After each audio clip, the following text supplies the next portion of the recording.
Hello, I'm P. Liberty, and this is the 4th of July of 2020. That is July 4th. It is Independence Day today. Hooray!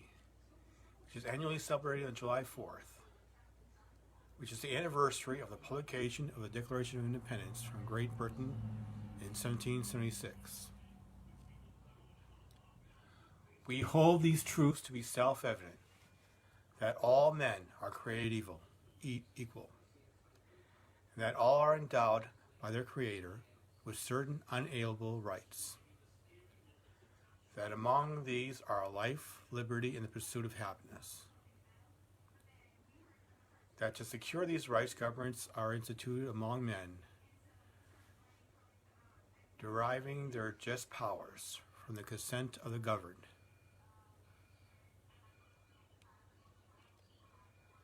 Now, those are interesting words. We have the rights to life, liberty, and the pursuit of happiness. It doesn't necessarily mean we are going to get it. That just means we have the right to it. And other words say that the government is for the governed, because they derive their powers from the consent of the governed. That would be us. So the government gets their rights from us, not the other way around.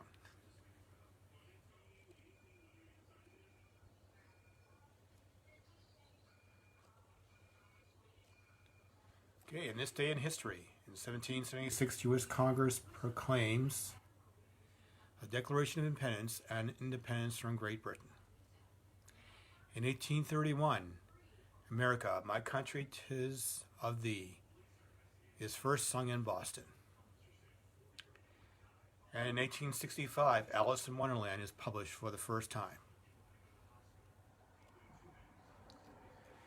In 1946, the Philippines gains independence from the United States. Unless you think we had a stranglehold in the Philippines for a long time, the Philippines actually has been passed around from one colonial power to another through many iterations for over a large period of time. And in 1966, we have the passing of the Freedom of Information Act, which is signed into law.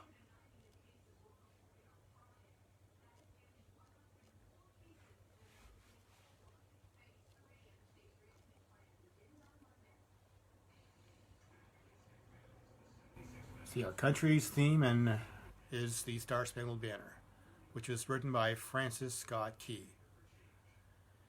It's actually inspired by an attempt by the British to enter the harbor at Baltimore in the War of 1812.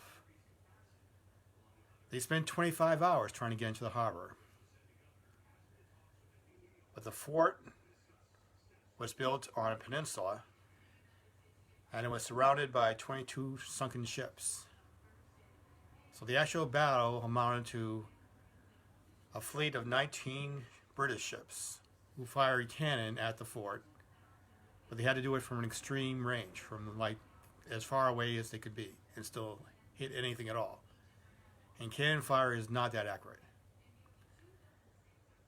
And the fort, of course, answered. And it was 25-hour long bombardment. You should call that, because virtually nobody hit anything for 25 hours, and the British gave up and left. And as for the flags, this was Baltimore's preparation, because they knew well ahead of time that the British were coming. So they spent over $400 to make 2 gigantic flags. Yes, that was the preparation.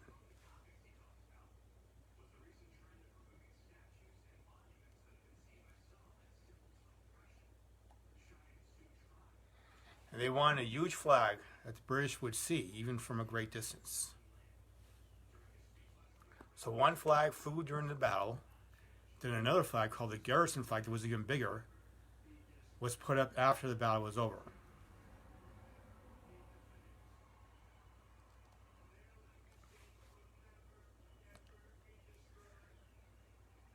essentially, I think that Francis Scott Key probably saw the garrison flag, which was much larger. And we see a lot of pictures where they shows the flag being tattered and everything. The fact is, the flag didn't exactly get tattered during the battle. The flag got reduced and tattered after the battle because apparently a lot of souvenirs were given away. And so that amounts to the tattered flag, which is so the one that we have now, it's actually smaller and actually has one of the stars missing. The flag had 15 stars and 15 stripes. Up to that point, we were still adding stripes on for more states. And it's on July the 4th that we actually make a new flag each year if it's necessary to show more states. In 1890 was the most biggest change because in 1890 the 5 states joined the Union. And so we had to add 5 stars, so they made a new flag for the July 4th with 5 more stars. Long before then, they had decided that enough of the stripe business, and they returned back to the 13 stripes, showing the original 13 colonies.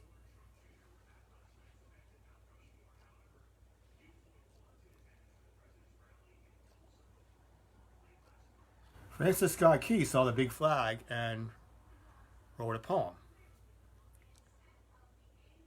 called The Defense of Fort McHenry. That was the name of the fort that was being attacked. And it was placed to a song, to music. But the music was actually nothing but a tavern song. And apparently it was not the first time Francis Scott Key had written a poem and put it to that exact same music. So Francis Scott Key's poem actually borrows from other poems. And the music is outrightly taken from a common tavern song, which he had used previously. So that's originality for you. Our original American flag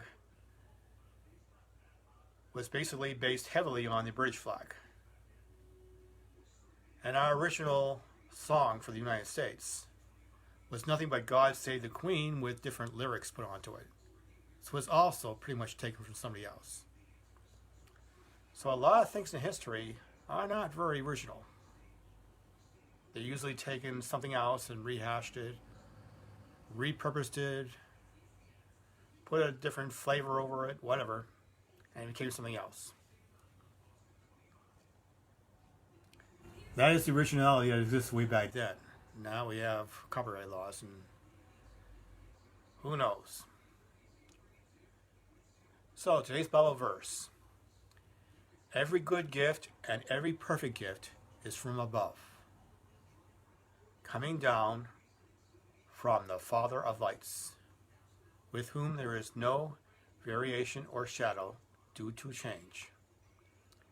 James 1:17, English Standard Version. And a Shakespeare quote.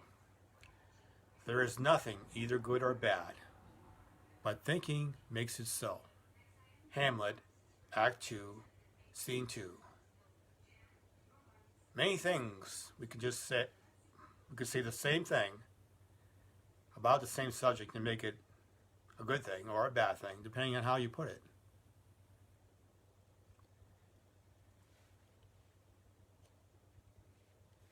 And a quote from Robert G. Ingersoll. He loves his country best, who strives to make it best. Because really it is the people who will make our country.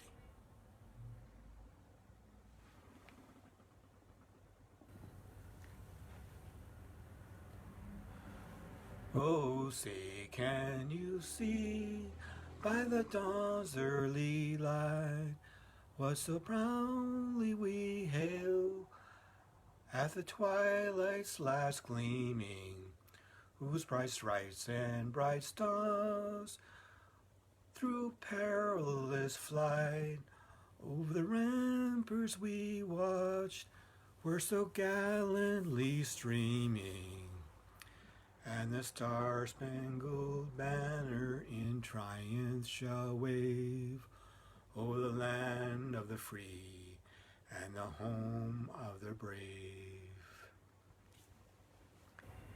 There, I'm singing for what it's worth, and for whatever I'm capable of, because I'm P. LeBrie, and this was my daily video for the July the 4th. Thank you for everybody and anybody who's watching, and anybody who will be watching this over the course of today, who didn't happen to actually be there. Enjoy your July the 4th, enjoy your barbecue, play it safe. Over and out.